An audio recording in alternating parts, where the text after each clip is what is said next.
You'll own nothing, and you'll be happy. Now, it's incredible how a simple quote from the World Economic Forum in 2016, itself based on a quote by Ida Oken, originally began as a means to incite discussion sharing. In 2026, it feels more real than ever in an industry that's been fighting for digital ownership amid games that can just shut down at any time, leaving you with nothing once the servers go down. Terms of service that outright state you don't own the digital product, and where preservation is quickly becoming a pipe dream. I would say, if you haven't been following PlayStation lately, but that would be untrue because this truly came out of nowhere. New games coming to PlayStation consoles will now no longer have physical discs from January 2028 onwards. Instead, they'll only be available on the PlayStation Store, or retailers digitally. Games that were released before this won't be affected, so at least it sounds like Sony isn't completely abandoning the format. But the intention is clearly stated. It's man, so in love with greed, he has forgotten himself and found only appetites. And as a consequence, that lets you take what you please, kill whom you please, and hang the rest of us? This is a natural direction for Sony Interactive Entertainment to adapt to consumer trends, as the general preference for digital media significantly outpaces physical discs. It also says that it will enable us to align more closely with how most of our community prefers to access and play games today. That latter part won't be too surprising because, as so many publishers have claimed, much of their revenue comes from digital sources. Sales are increasingly digital.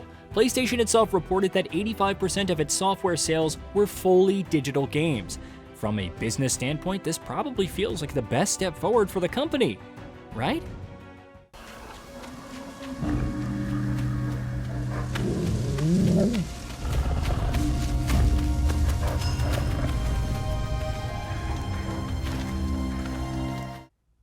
And yet, it's inciting widespread, justifiable outrage across the board.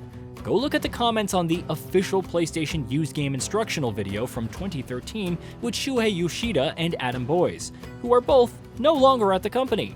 It almost feels like a time capsule, or as one of the more popular comments notes, like watching the wedding video after the divorce. The physical games market has since declined massively. Used games are a dying breed, and even if you want to be completely physical with any title, you still have to deal with day one patches and internet access to even access a title. It's one thing when a company announces it's not releasing its latest game physically, whether because of leaks or something else. When a platform manufacturer that owns one of the biggest digital storefronts in gaming outlines plans to completely move away from physical media, you could have told players 5 years prior, and it still wouldn't have gone over well, for several reasons. When discussing all of this for Grand Theft Auto 6, I said this is the new normal, and far from being a new phenomenon, it's something that gamers, unwittingly or otherwise, have been a part of for years and years. This isn't to say it's fair or in favor of the customer, just that it's the reality. However, at the very least, with physical games existing in some form, consumers have had some sense of ownership and even some freedom of purchasing. That physical edition of Astrobot that I recently picked up for 25% off because I didn't want to wait for another PlayStation Store sale is one example. It's not about the price of the discount, it's just the fact that I'm not interested in constantly checking the PlayStation Store to see if it's on sale. There's also not wanting to constantly reinstall a massive game like Ghost of Yotei, which is over 85 gigabytes. Would I still have to download patches and additional modes like Legends? Yeah, sure, but I wouldn't have to concern myself with downloading the entire game besides. The fact that I have that disc and can access it whenever while maintaining space for other titles, digital or otherwise, is a great comfort. Mind you, that's just my preference, and it doesn't even get into all the other problems with PlayStation's decisions. With no more physical games, Sony can effectively monopolize all your purchasing on the PlayStation Store.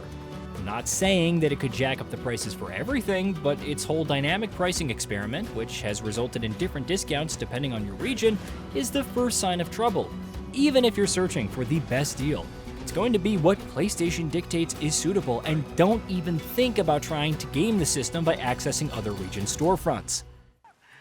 You know, nothing means more to me than this gang, the bond we share. It's the most real thing to me. I would kill for it, I would happily die for it. But in spite of all of that, I would have easily left you here to rot if Charles hadn't stopped me. Then there's the decision to shut down the PS3 and PlayStation Vita storefronts from July 2027, though these changes will begin rolling out this year for certain countries. Yes, I know it originally meant to do this in 2021 and ultimately backtracked, but that doesn't make it any less insulting. Besides, it now sets a very real precedent of the company just stopping access to its digital titles whether you like it or not, or decide to subscribe to PlayStation Plus, which oh so conveniently raised its prices recently. Best of all, full sarcasm intended, is that players will still be able to download previously purchased content after the closing date for the foreseeable future per the company. What happens if it doesn't even allow that? And once again, what if that becomes the precedent for the future? If all this wasn't enough, PlayStation has done an awful job translating what any of this could mean for the PS6. Will it have a disk drive? Can you attach a disk drive? If not, then what about all those PS5 titles that you own on disc because several rumors claim that it's backwards compatible? Can you somehow convert your library to a full digital format? How will that work if you don't own a PS5, or at worst, your console is broken? With all those discs, many costing $70 because you bought them on day one like a good little soldier, suddenly they all become unplayable? If it continues selling cross-gen titles and you're still on a PS5 with a perfectly good disc drive, are you forced to buy them digitally? Well, the answer to that last one is increasingly looking like a yes, but it's still absurd. However, perhaps the biggest question of them all, how long has this been planned? Did it consciously begin designing the PS6 to not have a disk drive? Is it really going to get away with selling a next-gen console without it and potentially charging $1,000? Which, going by its rumored bill of materials, it very well might? Maybe Sony will reveal more in the coming months, especially when it's ready to actually reveal and talk about the PS6. Maybe offering digital versions of its games is a means to satiate retailers. Though if physical pre-order reports for GTA 6 are anything to go by, it's not exactly working out well. Maybe it will work out some kind of system to enable lending digital copies. Heck, it may even backtrack or delay the decision, just to satiate fans before slowly and surely going ahead anyway.